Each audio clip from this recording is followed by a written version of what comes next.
Mauro Gatica Salamanca, Arica, 1974. Profesor de Lenguaje y Comunicación por la Universidad de Tarapacá. Miembro de la editorial y revista digital Electrodependiente. El 2013 es incluido en la antología Predicar en el Desierto, Poetas Jóvenes del Norte Grande de Chile, de la Fundación Pablo Neruda. El 2016 y 2019 es beneficiado con la beca del Fondo Nacional del Libro, otorgado por el Ministerio de las Culturas, las Artes y el Patrimonio, por sus proyectos La Comarca, Ensayos sobre el Desarraigo y Cuadernos de Arte Menos para un joven perezoso como usted. El 2019 gana el Premio Municipal de Poesía Franz Tamayo con su proyecto En deshabitar está la razón. Ha publicado los libros Atención, este auto está retrocediendo. La Comarca, Ensayos sobre el Desarraigo. Ex Machina, Spin-off, Escupe, La Pequeña Casa en la Pradera, Family Baluz y El 2015 publica WhatsApp 15 poetas mexicanos superactuales, selección que realizó junto al escritor Tito Manfred. Mauro Gatica Salamanca, hola, gracias por estar con nosotros. Bienvenido al segundo capítulo de Ciclo de Escritores y Creadores del Norte. ¿Cómo estás? Hola, hola Roberto, gracias a ti y bueno, a todo el equipo de producción por la invitación. Feliz de formar parte de este proyecto. Bueno, digamos ¿Perdón? No, digamos de que estás desde Cochabamba, Bolivia, ¿no? De donde Claro, desde aquí, pero con el corazón en el norte de Chile.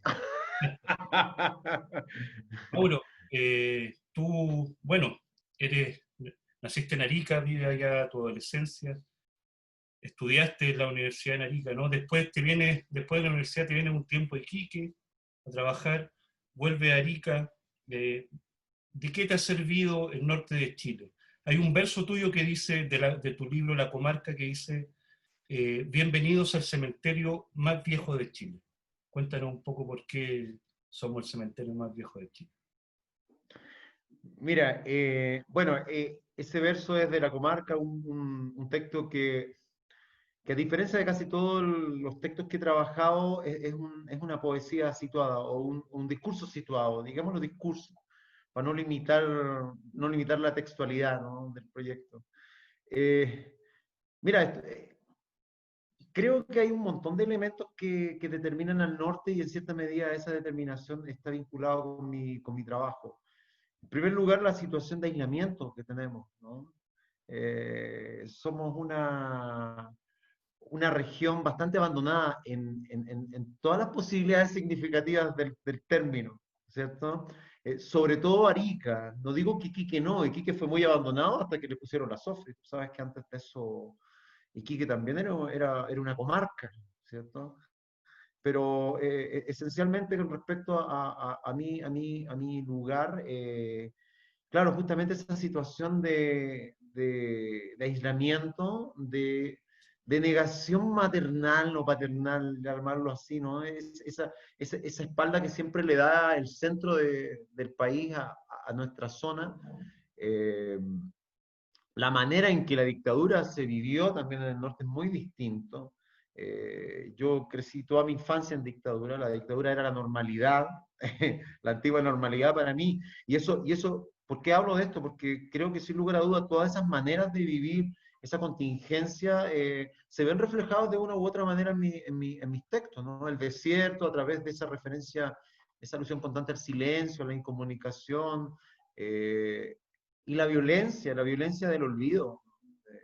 Por eso De, justamente a ese libro que tú haces referencia, hablábamos del desarraigo, ¿no? Es decir, una ciudad que en términos territoriales y de lugar habitado es tan antigua, ¿no? Si nos evocamos a los chinchorros, y por otro lado es tan diversa, es tan movible, ¿no? Porque los primeros vestigios de identidad que tenemos de la zona es una cultura nómada, que está constantemente moviéndose de un lugar a otro, arrastrando sus muertos. Es decir, hay todo un sino en el hecho geográfico de nacer en Arica, ¿no? Y lo que conlleva también todo ese proceso de construcción de la identidad que pasa por la colonia, que pasa por el peruanismo, la posibilidad de ser bolivianos en algún momento en el siglo XIX, la violenta manera de instaurar la identidad chilena que ahora nos cohabita, ¿no es cierto? Y lo digo nos cohabita porque eso también le incumbe mucho a Iquique, ¿no? Iquique y Arica son ciudades que abruptamente formaron parte de lo que hoy conocemos por Chile y que es nuestro país, y no lo negamos eso, pero de tampoco hecho, podemos negar nuestra historia. Y eso nos afecta en la manera de producir, ¿no? de hecho, Mauro, quería recordar otro verso, ¿no?, de ese libro, que ahí dices, la escritura es negar, es odiar, es desaparecer. Y en esa desaparición, en esa frontera de desaparición, estamos nosotros. Mira, como te digo, toda esta circunstancia geopolítica es súper determinante junto con el hecho de estudiar lenguaje, porque creo que ahí están como que las dos ideas que constantemente visito, que por un lado es la violencia, que creo que es consecuencia de todo lo que hemos estado hablando, por un lado, ¿no es cierto? Y por otro lado, es el cuestionarse justamente el único instrumento que tenemos para reflexionar en torno a esta violencia que es el lenguaje mismo, ¿cierto? Entonces, cuando entro a la universidad, claro, se me dan mayores luces respecto a esta crítica que ya la venía entendiendo de manera ingenua en mis primeros años. Entonces, eso determina mucho el proyecto que he estado desarrollando, ¿no? En términos que hoy en día estoy hablando un poco justamente del valor de esa invisibilidad, ¿no? Producto de toda esta coyuntura de la que hablamos. Por un lado lo geográfico, por otro lado el abandono, por otro lado esta mutación de la identidad constante, por otro lado la violencia que uno vivió, ¿no? La normalidad de la violencia. Hablábamos hace un momento, crecí en la dictadura. No sé, las protestas eran divertidas, Roberto. Para mí, cuando era muy niño, uy, vamos, están los grandes, Era un están juego. armando una barricada, vamos a ayudarle a hacer fuego. Pero vamos, jugar con fuego para, no sé, para mí el fuego, aparte de ese elemento primitivo, tiene mucho que ver con, con esa contención que explota. En este caso, lo entiendo ahora, sí, ¿no? Como lo eran las protestas, las cuales, como te digo, desde niños nosotros jugábamos en las barricadas hasta que llegaba la policía y los adultos nos echaban, nos protegían de esa manera. Bueno, nos íbamos a las casas donde caían las bombas lacrimógenas y teníamos que escondernos las piezas porque el patio llenaba de humo toda la casa. Bueno, eso era natural y eso obviamente de una u otra manera En la se iba escritura. a ver reflejado en la escritura. Eso y la invisibilidad. A propósito de aquello, tú en Arica eres parte, en algún momento, ¿no?, digamos desde el 2000 en adelante, participas de la editorial La Liga de la Justicia, junto a Tito Manfred, y después se une Rolando Martínez. Colaboras también con Daniel Rojas Pacha en el encuentro de poesía Tea Party, transfronterizo, ¿no?, entre Arica y Tacna. Se comienza a armar ahí todo un círculo, ¿no?, en donde está el mismo Daniel, bueno, Tito Manfred, también está Marcos Kisber, Renato Contreras, entre otros, ¿no? ¿Cómo analizas tú ese momento de la escritura en Arica, de la literatura, que no solo es poesía, sino también varios géneros literarios? ¿Cómo se da? ¿Cómo se crea? Cuéntanos un poco de eso. Bueno, es interesante lo que dice y justamente hacer hincapié en lo último, ¿no? En que no era, no confluyó solamente personas vinculadas con la poesía, en el fondo eran personas vinculadas con los discursos, desde diferentes ámbitos. Recuerdo a Orística también, que no lo nombras, pero también forma parte de ese grupo, por lo menos en un tiempo posterior, que recuerdo nos juntábamos en la sala 122, con Daniel, con Tito, con Rolo Martínez, Marcos Kisber, Pablo Bardi, ¿no es cierto?, desde el terror y la narrativa, que también aporta, ¿no? Con en ese momento, cierta suciedad que se le estaba dando con la que se le estaba impregnando las letras ariqueñas, y que en cierta medida respondía justamente a un cansancio y un agotamiento respecto al tópico, al leitmotiv, ¿no es cierto?, a la naturaleza como un objeto sublime, al romanticismo, a la nostalgia, a darle la espalda a la urbanidad. Yo creo que una cosa, es difícil que todos estemos de acuerdo en lo mismo, ¿no? En ese momento. Y creo que lo maravilloso era que nadie estaba de acuerdo, pero había algo en que coincidíamos, y era justamente en que había que darle una cabida a la urbanidad, ¿no? Y al desazón también.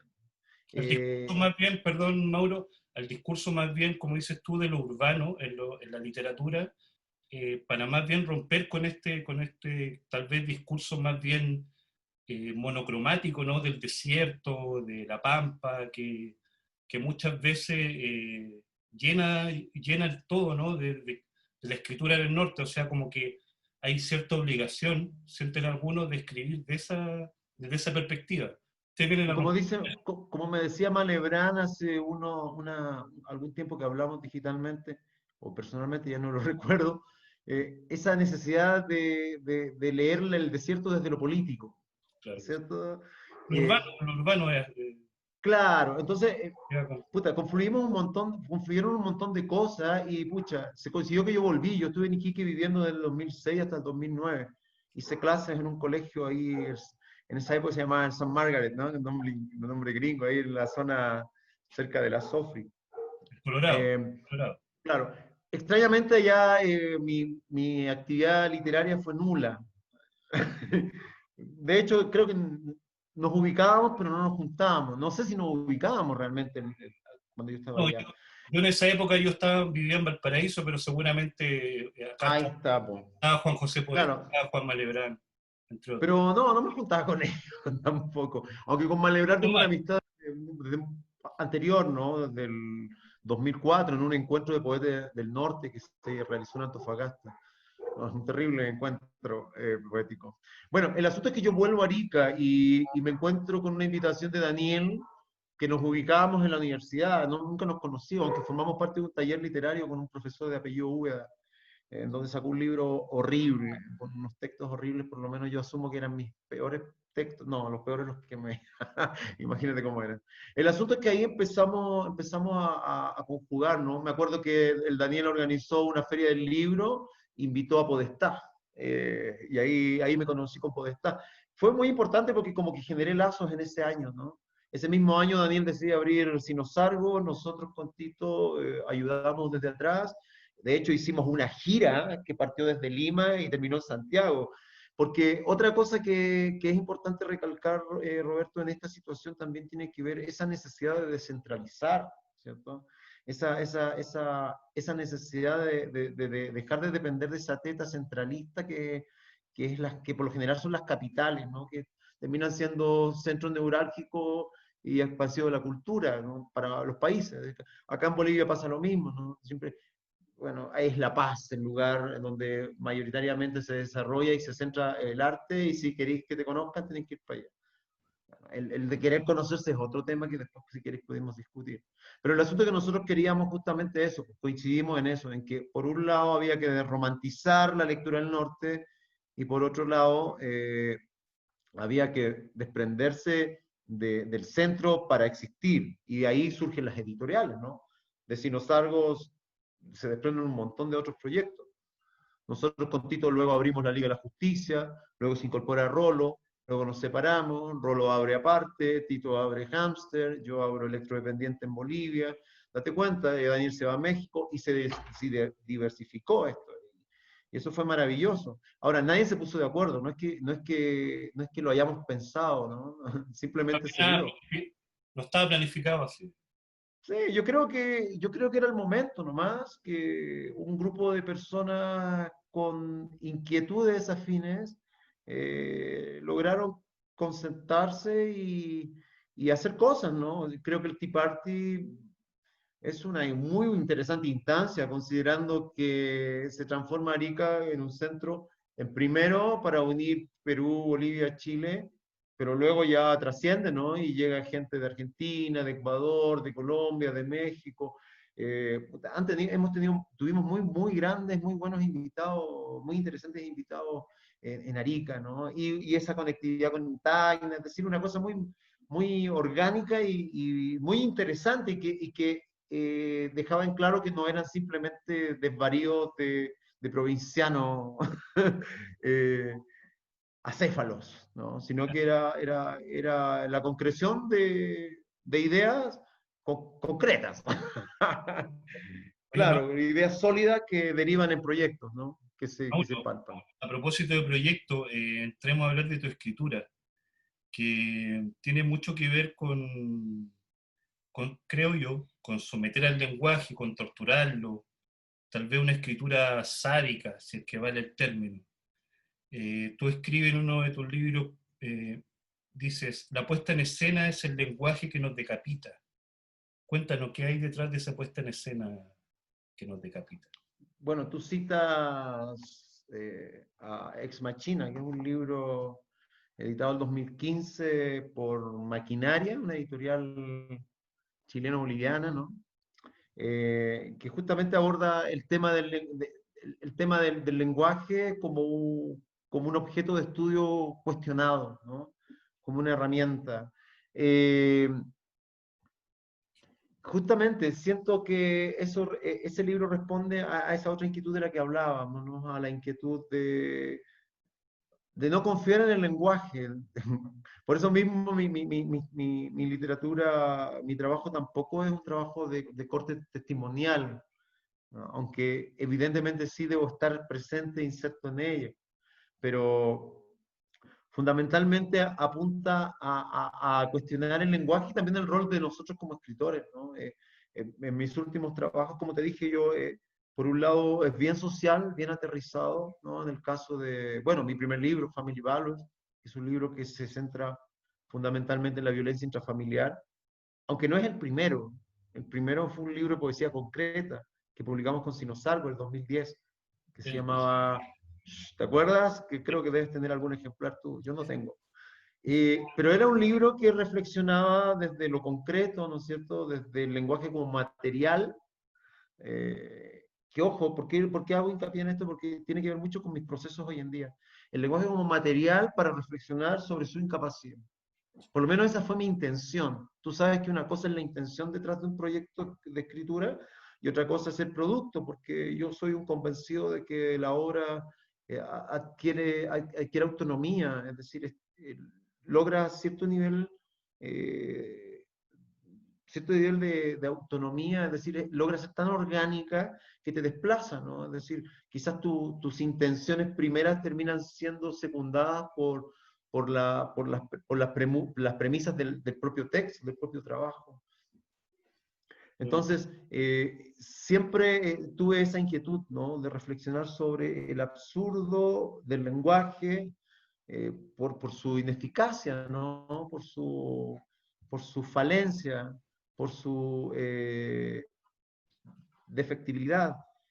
Y por otro lado también, por una cuestión de cercanía, también la inutilidad del autor.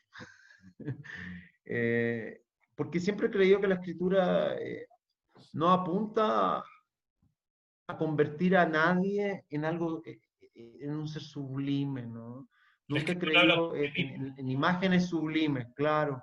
Eh, y por eso me río mucho de la figura del autor, sobre todo en los últimos, en un par de libros que escribí luego de que salí de Arica, de Chile realmente, porque también sería interesante recalcar que siento yo, después de analizar un poco la situación, una vez no tiene nada que hacer en la cuarentena y empieza a analizar sobre lo que ha hecho, y me doy cuenta que sí, justamente, salir de Chile implica un quiebre rotundo con esa forma a la que tú aludes respecto a la manera de hacer literatura con lo gutural, con provocar al lenguaje y al lector también, y instigar al texto también, ¿no? Por ejemplo, en Escupe, en ese libro rosado que tú mostraste hace un momento fuera de cámara, trabajo mucho con esta idea que te planteo, ¿no? Casi todo es gustado, casi todo es plagio, casi todo es robo, y juego también con los formatos, es decir, evito justamente ciertos lineamientos para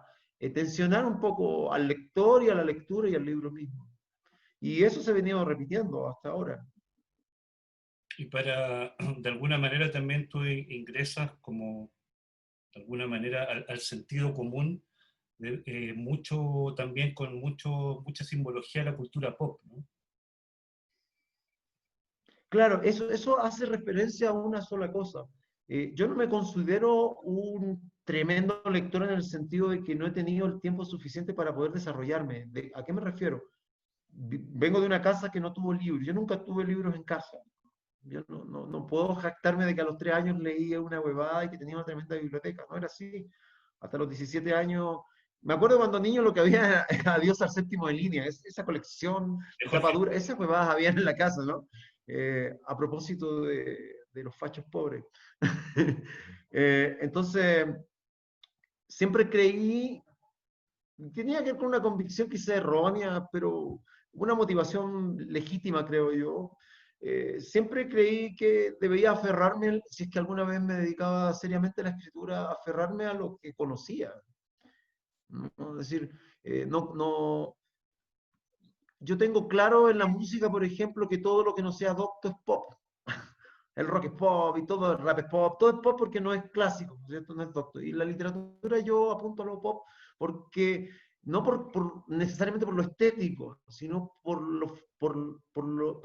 el propósito. Es decir, apunto a que cualquier persona pueda leer. Me interesa eso, a la ¿no? comunidad, en definitiva. Claro, o sea, que la literatura se desligue un poco de lo literario en cierta medida, ¿no? Quizás eso puede ser herencia de la tradición chilena, llámalo como quieras, ¿no? Pero recuerda que yo no fui un gran lector de pequeño, entonces no tengo esa escuela. Eh, tampoco, a ver, situémonos en nuestro tiempo, tampoco teníamos acceso a grandes bibliotecas. A ver qué biblioteca hay que encontrar en los 80, comienzos de los 90. Eran mediocres las bibliotecas, ¿no es No, y cierto? recuerda que muchos libros se quemaban también. O sea, Claro, o sea, acceder a literatura que te rompa la cabeza era muy complicado, ¿no es cierto? claro. Más encima, si consideras que yo vivía en una familia con padre militar, Complicaba, se por eso digo, complicaba. el concepto de facho pobre lo conozco antes de que se pusiera de moda, ¿no? Ahora está de moda el concepto de facho pobre, pero eso yo lo venía entendiendo desde hace mucho rato, porque yo sufrí en cierta medida ese cáncer del fascismo pobre, ¿no? Yo no soy facho, nunca lo he sido. Sería imposible que vivió los 80 ser facho, pero lo más interesante es que sí había gente que padecía, ¿no es cierto? Padecía del cáncer de la dictadura, pero aún así la defendía. Eh, Como un eso también síndrome de es Estocolmo, algo, ¿no? sin duda, sin duda. Y eso todavía está presente, ¿no? Todavía Sí. está presente. En Arica lo veo. Arica, el otro día leía un artículo, no, antes de ayer leí un artículo sobre las pymes, la realidad sobre las pymes. El 75% de las empresas emprendedoras al final no emprenden nada porque con cueva llegan al sueldo mínimo. No le dan empleo a nadie. Entonces, no separan los gastos de la empresa de los gastos del hogar. Es decir, estamos en esa porque hay una mediocridad que justamente es consecuencia de todo un camino, ¿no? Y nosotros lo vivimos. Vivimos esta miseria desde el 74 en adelante. Bueno, Ya. yo del 74, que es el año que nací, yo no sé, Yo tú soy mucho 70, más joven. un año más joven. No, yo soy mucho Eh, más joven. mucho más joven. No, Mire no, qué no. bien. No, yo soy del Te felicito. 77. 77. La juventud es importante en esta época. Mauro, mira, a propósito de lo que me dices, ¿no? Y cómo entra en este tema que tiene que ver con la dictadura, eh, me parece que la poesía tiene mucho, bueno, la literatura en general, tiene mucho de observación, algo ahí sociológico, ¿no? De cómo entender lo que te rodea. Tú ya nos diste algunas pistas con lo que tiene que ver, ¿no? Sobre la cultura pop, la dictadura. ¿Qué otras cuestiones tomas tú en cuenta cuando observas para escribir? Mira, yo no sé, y ahí tengo una problemática, porque pareciera obvio, perentorio, necesario, escribir sobre lo que está ocurriendo, Ujú. ¿no es cierto? Y han habido, existen aventuras al respecto, ¿no? Hay un par de poemarios que ya salieron a fin del año pasado, hay uno que se llama Primavera Cero, por ejemplo, no me acuerdo el nombre del autor, Es Sergio que Díez, son poemas respecto a la revuelta social de Chile, ¿no? Sergio Díez creo que lo escribió, ¿no? Sí, claro. Bueno, yo tengo un problema respecto a esa manera de aproximarme a la realidad. A mí sí me interesa, creo eh, que es inherente a la literatura la realidad, ¿no es cierto? Pero la realidad también tiene muchas aristas. Ahora, Es trampas también. respecto a la realidad, a una realidad concreta, a mí, no sé, necesito una distancia, yo personalmente, ¿no es cierto? Quizá responde eso a mi generación, no soy de la generación de lo inmediato, de lo instantáneo. Soy un colono digital, ¿no? Ya tengo 40 y voy para los 46 años, entonces entenderás que hay ciertas estructuras que por más que uno se quiera deconstruir, están presentes porque forman parte de tu construcción, tanto teórica como práctica, ¿no? Y creo que lo más importante es la praxis, es decir, cómo tú construiste la manera de pensar desde lo vivido. No con esto digo que la memoria sea el material fundamental y necesario para la escritura. Creo que, y ahí vuelvo a la pregunta, creo que el ojo es lo más primordial, ¿no es cierto? La memoria te puede permitir hacer latentes ciertas reflexiones respecto a lo que estás observando, creo yo. Puedes utilizarla como material, sin lugar a dudas, pero creo que más importante es la observación, que se puede situar en cualquier lugar y en cualquier contexto.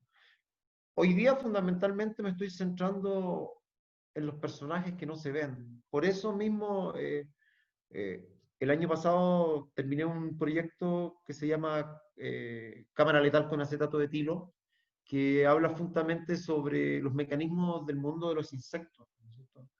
El sacrificio, la indiferencia, el apostar todo, el perderlo todo, el ningunear a la muerte, el entender que eres parte de un sistema, de un proceso, que eres una pieza a ratos, aceptar que no existe autonomía, es la mejor autonomía, creo que es una de las enseñanzas que me dejan los insectos. Y trabajo justamente esa idea, ¿no? Esa idea del segundismo, pero no desde el perdedor, porque no creo que los insectos pierdan al morir, simplemente cumplen su función, se lo juegan todo por nada, ¿cierto? Hay insectos incluso que siguen caminando aunque no tengan la cabeza, o hay insectos que siguen comiendo aunque la mitad del cuerpo se lo estén devorando otros insectos 10 metros, 50 centímetros más atrás. Es decir, entender que las luces son una ilusión y espantan a los insectos más que los atraen. Son pocos los insectos que se enfocan en la luz y son aquellos que terminan siendo víctimas de aquello. Entonces, hacia allá estoy apuntando, ¿no? Hacia el segundismo, hacia la invisibilidad. Ahora, ese proyecto lo terminé el año pasado y ahora estoy en proceso con un trabajo que está enfocado en los extras del cine. No hablo del cine, sino que hablo de los extras, de estos personajes que son tan necesarios que por eso no los ves. Es decir, su invisibilidad es lo único que permite que cualquier discurso sea coherente en el cine. Entonces, reflexiono justamente sobre esa condición. Puedes o no puedes analogarlo con la escritura, puedes analogarlo con lo que quieras, o simplemente no lo analogas con nada, porque hace rato también que he abandonado el mensaje como la instancia final del texto. La fábula no corre.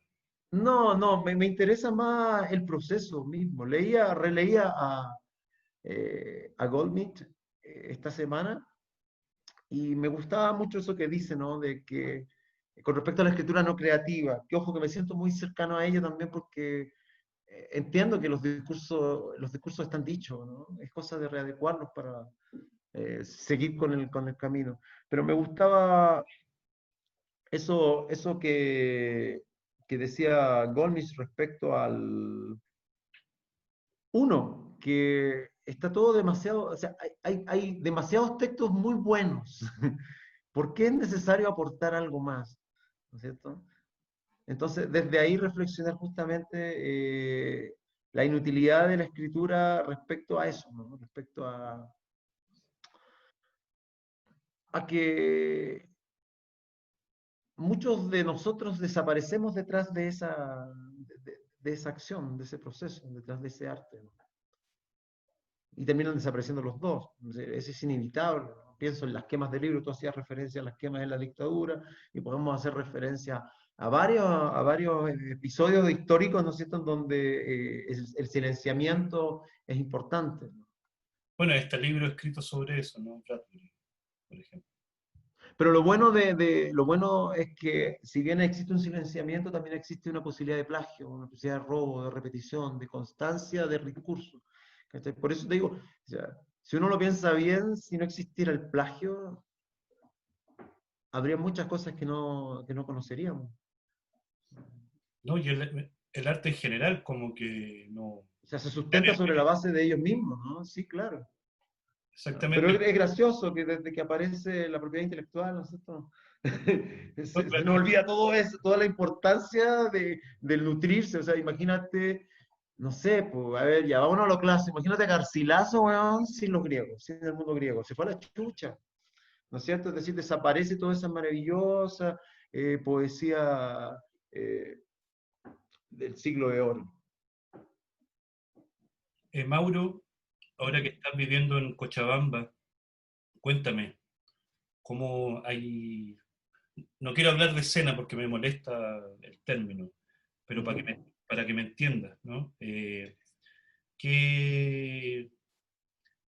qué literatura se está haciendo? ¿Cómo la ves tú? Y además, ¿cómo te sientes tú, de alguna manera, siendo, o sea, siendo migrante, un escritor instalado en Cochabamba? ¿Cómo son aquellas condiciones, aquellas redes que se dan a donde estás viviendo? Bueno, en primer lugar, dejar en claro que siento que el abandonar el país también me hizo abandonar una estética, que ya me la venía cuestionando, ¿no? Siento que desde que he llegado acá, lo que he producido dista mucho, pero no dista nada de lo que estaba haciendo. Es decir, hay una redirección. Y justamente a propósito de lo que hablábamos de antes, esta condición de migrante, esta condición de ser nadie, porque eso es lo que pasa, literalmente, sobre todo cuando llegan las condiciones que llegó yo, llega mucha gente, no eres nadie, no te conoce nadie. Entonces gozas de cierto privilegio de transparencia y de invisibilidad, ¿no es cierto? ¿Qué es lo que te gusta a ti Ojo que, observar también, no? Eh, ¿cómo? ¿Qué es lo que nos decía hace un momento, que era que también te gusta observar a ti aquello que el común no ve, te gusta centrarte en ello también? ¿Y qué te gusta Claro, a ti ahora, a ti como personaje? y formar parte también de esa invisibilidad, ¿no es cierto? Es como ir materializándose poco a poco, a medida que van pasando el tiempo, ¿no? Pero logras en ese transcurso de tiempo palpar esa invisibilidad, que es súper determinante, por lo menos para mí lo ha sido respecto a mi escritura también. Te decía, los dos últimos libros, en los proyectos, perdón, no libros, bueno, aunque son libros, proyectos, eso de inédito, édito, que es algo que también me gustaría discutirlo, ¿no? O sea, ¿qué hace que un texto sea inédito si ya está escrito? No entiendo, ¿cierto? Es como el rollo del original, en la literatura, un libro original, perdón, si son 10.000 copias, un libro original a un libro pirateado. Son Y para, denominaciones para llevar un orden, tal vez. sí, un orden que obviamente va a beneficiar al plano económico, ¿no? Para regular cierta medida la economía, ¿no? Fundamentalmente. No es para cuidar o resguardar las ideas. Si tú quisieras resguardar las ideas, las derramarías sobre la cabeza del mundo, ¿no? Es decir, permitirías que todos absorban esas ideas para que permanezcan en el tiempo. Pero no, es decir, la idea aquí de cuidar, el concepto de cuidar las ideas implica limitarlas, ¿no? Limitar su acceso. ¿Y qué manera tiene un universo, un mundo tan, perdón, un mundo tan, con el orden al cual está establecido, que a través del mercado? Entonces, los precios establecen el valor del arte. Pero Mauro, tú me contabas de esto, de sentirte un invisible. y yo te preguntaba también sobre las redes que se puedan tejer, la conectividad, digamos, entre escritores que se da mucho. Eh, Mira, yo quiero también ser como claro en ese sentido, ¿no? Y un poco coherente con el discurso. Yo también tengo esa reticencia respecto al término circuito, qué significa eso realmente, ¿no? Al final uno se apega a la gente con la que se siente afín, ¿no? Eso no implica desmerecer ni negar otras cosas. Ahora, no sé si ha sido un plan, pero la cosa ha funcionado de una manera en que he decidido aislar un poco de esas circunstancias, de conceptos de grupo, ya sea por las responsabilidades que el tiempo se ha encargado de instalar en nuestras vidas. Yo ahora, hace poco fui padre, no sé, 3 años ya tiene mi hijo, y eso igual ayudó a convencerme justamente de que quizás era momento de empezar a trabajar un poco más en función verdadero del trabajo, es decir, salir de la pantalla y empezar a trabajar en producción. No sé si me entiendes, que es súper importante, ¿no? Y necesario. Eso mismo nos llevó aquí con Patti, mi pareja, a abrir una editorial acá en Cochabamba, con la cual justamente hacemos acción de ese discurso, es decir, trabajamos invadiendo espacios no convencionales, con libros artesanales. La idea es justamente generar nuevas instancias para nuevos lectores, porque, porque siempre se peca de vicio en estos grupos, ¿no? Eso, Mauro, mira, ya para ir terminando, cuéntame cómo ves tú ya desde lejos, ¿no? Ni tan lejos, estamos relativamente cerca. Y, y por y por este sistema también, ¿no? Pero ¿cómo ves tú lo que pasa en la literatura chilena actual? ¿Cuál es tu apreciación? Te voy a ser bastante honesto, estoy un poco alejado de todo ese barullo, ¿no? Porque me estoy centrando justamente en otras cosas que apuntan más a la acción, ¿no? ¿Qué te puedo decir? No tengo una visión totalizadora de la literatura chilena contemporánea. Conozco autores, no a todos, de hecho me agobia mucho el ver constantemente en las redes que salen autores y gente habla de poetas y de, y de narradoras y de narradores que uno no conoce y que, bueno, es imposible una experiencia total, ¿no es cierto? A mí me gusta mucho lo que se hace en el norte, en las periferias, ¿no? Por ejemplo, había una antología que sacó un caballero en el sur, mira, mi memoria es horrible, de Matter, que, ay, no me acuerdo el nombre de la antología, que me pareció muy interesante, que trabaja el tema de diferentes voces, una antología falsa. Eh, en Arica, bueno, el terror a cargo de Bardi me sigue pareciendo muy interesante y muy interesante también el efecto y la repercusión que ha tenido. Es un autor bastante reconocido, aunque a algunos no les guste o les guste. El asunto es que también aporta, ¿no es cierto?, al desarrollo de un género que por mucho tiempo también se vio minimizado o simplemente invisibilizado. No existía prácticamente en el norte, ¿no es cierto? El terror.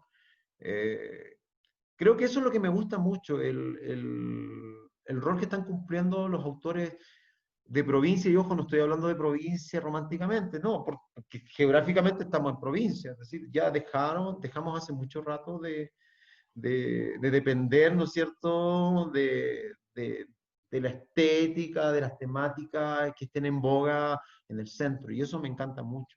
Encuentros, editoriales, ediciones, hay una efervescencia que me agrada, ¿cierto? Hay una efervescencia que me agrada. Ahora, después de esta crisis, no sé cuántos de esos proyectos van a subsistir, porque está re difícil esta situación, ¿no es cierto?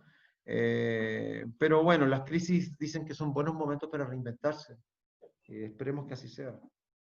Mauro, no sé si los quieres leer a modo de despedida, algo que tenga ahí a mano, algún Claro, poema. claro. Voy a leer un texto de un proyecto inédito como te decía, está enfocado en la vida de los actores, de los extras, ni siquiera actores secundarios, ¿no? Dice, podrás intentar encontrarme en escenas multitudinarias, pero entre el grano del celuloide y las sombras de la pantalla es probable que no resulte sencillo. Como el fotógrafo que imagina que ha descubierto algo, cuando en realidad solo revela la textura granulada de la imagen, amplificada 1.000.000 de veces, buscando los puntos inciertos de grano que no forman ya una imagen, sino un laberinto en el que no se halla la salida. Como un test de Roach que permite observar lo que se quiera. Es que nadie puede saber lo que la cámara ve si no están mirando por ella. Al parecer, la vida se desvanece fuera del nitrato y las sombras que dibuja el suelo del plató son la única evidencia.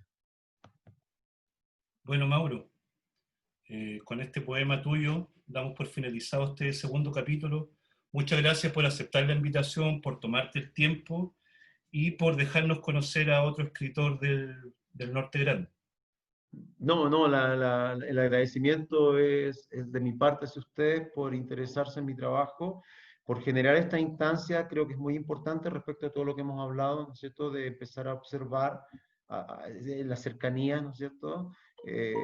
Hay una movida muy interesante en el norte de Chile, no solo en la poesía, en la narrativa también.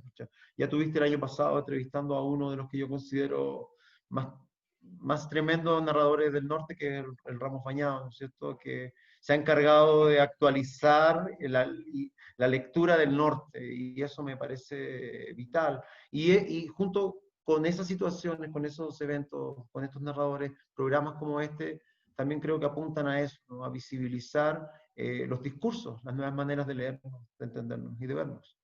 Hasta pronto, Mauro. Goodbye.